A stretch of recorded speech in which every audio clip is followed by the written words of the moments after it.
Every actor has a sideline occupation or interesting job they've done at one time. Now, you went up to Alaska and worked in a kitchen on the oil pipeline, is that right? Yeah. And what kind of experiences did that? It was really interesting. I was 150 miles north of the Arctic Circle, about the third camp down, called Lake Galbraith, and I was a cook's helper. And I just prepped for salads, and I did, you know, slave work, whatever they told me to do. And I was there for 6 weeks, and in that 6 weeks I paid for my last year of college. I had been in college at that point in my life for approximately 23 years, and my father had paid for every year. So I thought it would be nice if I returned the favor my senior year. Two movies that you did that I particularly liked, The Right Stuff and The Best of Times.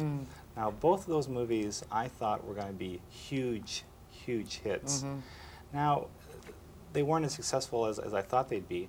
Now, how did you feel? Did you feel when you made those films that they were going to be big hits? Yeah, I did very much. I still think The Right Stuff is one of the best films I've ever done. I also think it's one of the best films made. I really think it's a fine film.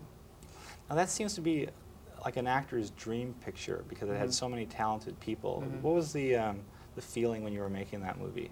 The feeling was very much like the feeling we had on Kindergarten Cop. It was a lot of fun. People worked very hard. The hours were long, but you loved doing it. And there was a real sense of ensemble. Now, every actor has another actor that they've been intimidated by. Now, who have you been intimidated by, if anyone, and where does Arnold Schwarzenegger rate on that scale? Well, Arnold Schwarzenegger wasn't intimidating for me because we were buddies, right? We are, too. We're going to be friends for a long time. Actors I've been intimidated by, I really can't think of anybody just offhand. Maybe I'll come back to that. Okay. When you were telling your friends that you're going to be working with Arnold Schwarzenegger, I mean, was there some kidding that goes on with that? Do people say, "Well, Pamela, you'll be back," or anything like that?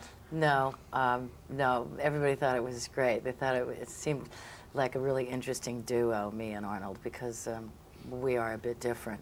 My mother, on the other hand, when I called her and told her that I said, I'm to tell you what I'm going to be doing this summer, and she said, "Oh, what's that?" And I said, "I'm going to save Arnold Schwarzenegger's life." And she said, "Oh, what's wrong?"